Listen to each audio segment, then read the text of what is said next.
पार्वती जी के मन में भाग गया तपस्या करनी चाहिए, तो पार्वती माता तपस्या करने गई। सप्तऋषि आए, तप का प्रभाव बड़ा अद्भुत, सबने समझाया लेकिन नहीं मानी। पार्वती बोली चाहे तुम जितनी परीक्षा ले लो। सप्तऋषियों ने समझाया भोले बाबा के चक्कर में मत पड़ो, विवाह के लिए विवाह करना हो तो हमें बताओ, हम तुम्हारी शादी बढ़िया विष्णु भगवान से करवा देंगे। तो पार्वती मैया बोली या तो मैं विवाह करूंगी तो भोले बाबा के साथ, वरना कुंवारी ही रहूंगी।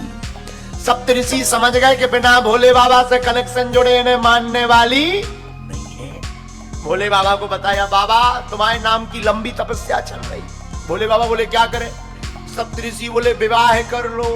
भोले बाबा बोले एक भव तो देवी जी स्वाहा।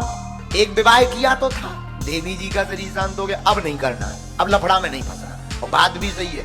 भोले बाबा बोले हम शादी नहीं करेंगे। देवता बोले कर लो, रसगुल्ला खाने को मिलेंगे, गुलाब जामुन, काला जामुन, आनंद आएगा, लड़ुआ मिलेंगे। भोले बाबा बोले नहीं करना, कर लो प्रभु। ब्रह्मा जी आए, भगवान ने मनाया। उसी समय तारकासुर नाम का राक्षस देवताओं को त्रास देने लगा।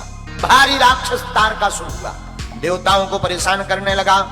सबको जीत लिया उसने, देवताओं को परेशान करने लगा, क्योंकि उसने भगवान ब्रह्मा जी से वरदान लिया था कि अगर हम मरे तो भोले बाबा के पुत्र के हाथों मरे, और तब भगवान को ब्याह भी नहीं बहुत। पहली जो पत्नी थी सती जी, उनका शरीर शांत हो गया था, दूसरा कोई विवाह नहीं। उसने भी बड़ा अच्छा दिमाग लगाया कि ना तो इनको ब्याह होने न लड़का होने या ना हमें मरने या। तो बोले ब्रह्मा जी बोले वरदान मांगो। बोले वरदान देना ही है तो शंकर जी के पुत्र के हाथों मरे ऐसा वरदान दो। अब वरदान तो ब्रह्मा जी ने कह दिया तथास्तु। अब तो वो देवताओं को ही परेशान करने लगा। देवता नाराज होकर के, रुष्ट होकर के ब्रह्मा जी के महाराज आपने बड़ा गड़बड़ वरदान दे दिया। देखो राक्षस पीछे लग गया, कुछ उपाय करो। अब उपाय प्रारंभ हुआ। भोले बाबा से कहा आप दूल्हा बनो। कामदेव को यहाँ पर भोले बाबा ने भस्म किया। कामदेव को भस्म करने के बाद जब बार बार प्रार्थना की तो भोले बाबा ने फिर विवाह के लिए हाँ कह दिया। बोलो सियावर रामचंद्र की। देवता खुश हो गए, अब तो बारात में नाचने को मिलेगा, रसगुल्ला मिलेंगे, लड़ुआ मिलेंगे, आनंद आएगा। लगन पत्रिका भेजी गई हिमवान के घर पर, सब प्रसन्नचित हो गए। भोले बाबा का विवाह होना है, तैयारी होने लगी।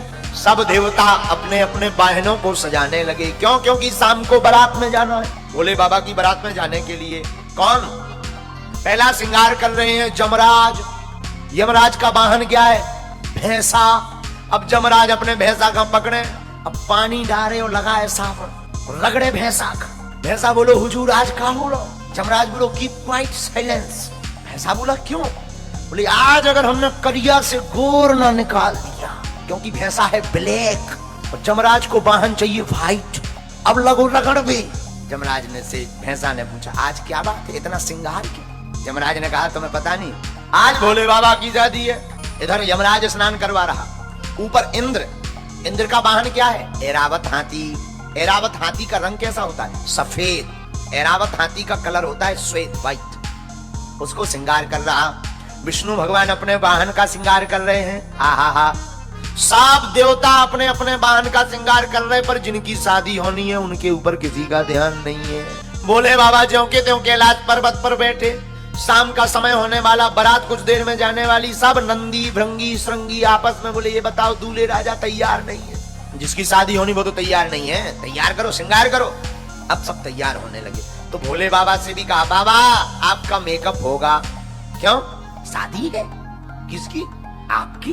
अच्छा हम तो जैसे हैं वैसे ही चल देंगे। नंदी हाथ जोड़ के बोले सरकार जिस हिसाब के आपका भेष है इस हिसाब की लड़की पूरी दुनिया में नहीं। भोले बाबा का श्रृंगार होने लगा। श्रृंगार कैसा हुआ? सबसे पहले भोले बाबा का उपाय किया, कहा दूल्हा को मुकुट लाओ। भोले बाबा बोले हम मुकुट नहीं पहनेंगे। तो क्या किया जाए? जटाओं का ही मुकुट बना दिया। जो लंबी लंबी जटाएं थी उनका मुकुट बना दिया। अच्छा एक बात यहाँ पर बहुत विद्वानों की काम की, जटाओं का मुकुट क्यों? जटाएं हैं विचार, जटा है विचार का प्रतीक। कल हमने कथा बताई थी कि जिंदगी में विचार महत्वपूर्ण है, प्रचार नहीं। तो जटाएं हैं विचार। भोले बाबा ने जटाओं का मुकुट इसलिए पहना है कि अगर गृहस्थ को अच्छा रखना है तो जटाएं बिखरी थी, जटाओं को एक कर लिया, और गृहस्थ को बढ़िया चलाना है तो विचार को एक कर लेना चाहिए। अच्छा लेकिन सोने का मुकुट क्यों नहीं पहना? ऊपर से पहन लेते। स्वर्ण का मुकुट इसलिए नहीं पहना क्योंकि भोले बाबा ऐसा वर, दूल्हा को क्या कहते हैं? वर। भोले बाबा ने सोचा ऐसा वर क्या बनना, 2-4 दिन मांग करके किसी की भी BMW लेगा, लेकिन बाद में सब बराबर, क्योंकि शादी के बाद फिर लौटानी पड़ती है। तो बोले हम ऐसा बर नहीं बनना चाहते हैं जो बाद में बराबर हो जाए, हम तो वो बर बनना चाहते हैं जो हमेशा एक सा रहे, इसलिए कोई उधारी नहीं। जटाओं का मुकुट बनाया। अब नंदी ने कहा कि भाई मुकुट तो हो गया, लेकिन अब मोर चाहिए। ये मोर क्या होता है?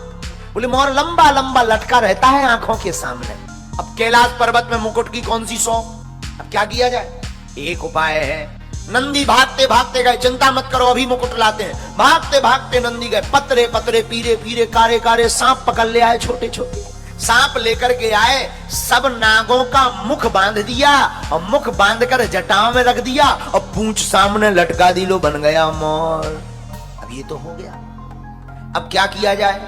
अब कहा भोले बाबा को यज्ञोपवीत, यज्ञोपवीत माने जनेऊ। अब कैलाश पर्वत पर यज्ञोपवीत कहां से मिले?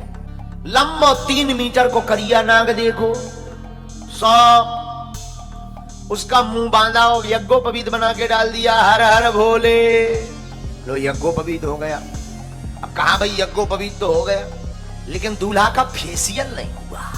ये फेसियल का है भैया? नंदी ने कहा ये फेसियल का है वो। तो भृंगी बोला भैया ये फेसियल सफेद सफेद होता है, व्हाइट व्हाइट, मुंह पे लगा रहता। नंदी बोला चिंता मत करो, फेसियल की क्रीम अभी हाजिर होती है। नंदी भागा भागा गया, कहां पर?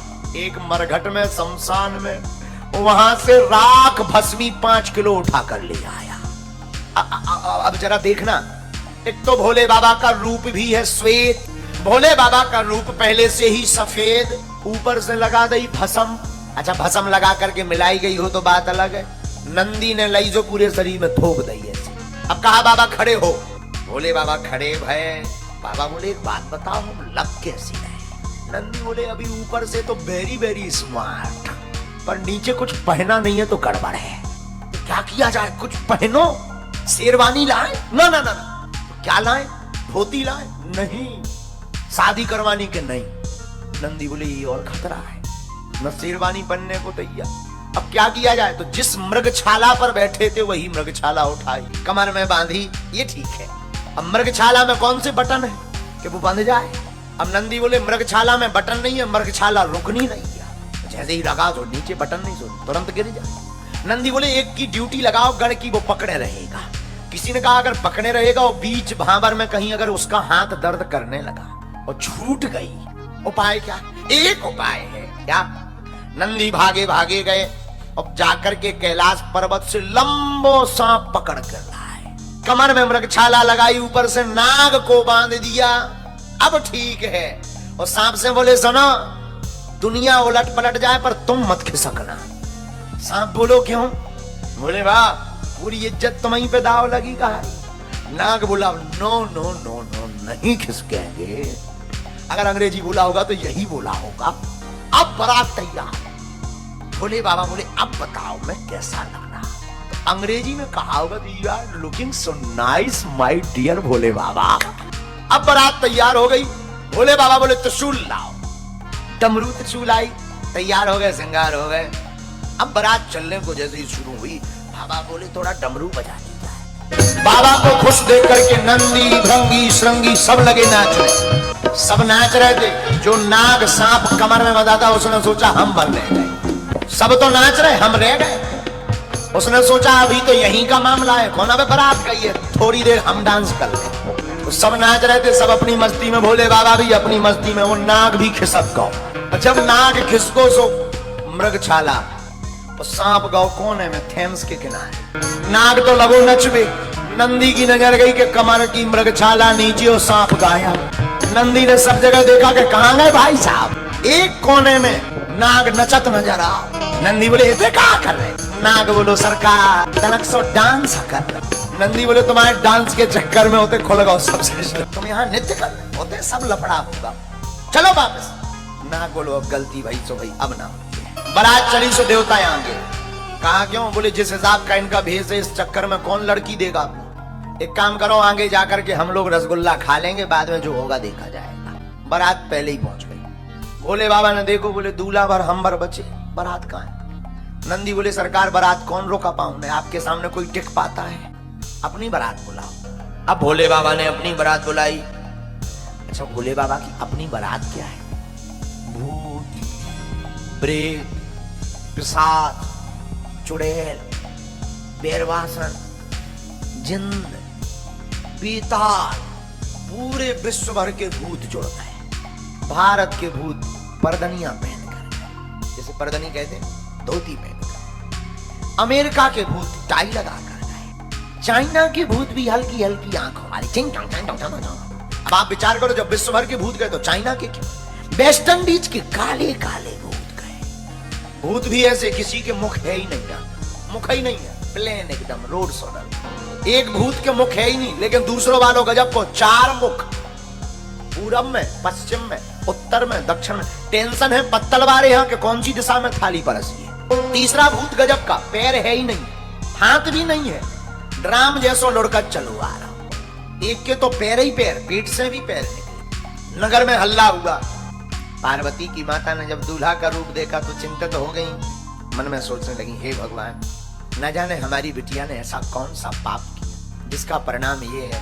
ऐसा वर मिला। पार्वती की माँ का नाम मैना, हृदय में बड़ा दुख, ऐसा वर मिला। नारद जी ने समझाया, मन ही मन गाली देती नारद जी को मैना। मैंने नारद का क्या बिगाड़ा जो ऐसा वर बताया, जिसका इतना विचित्र भेष।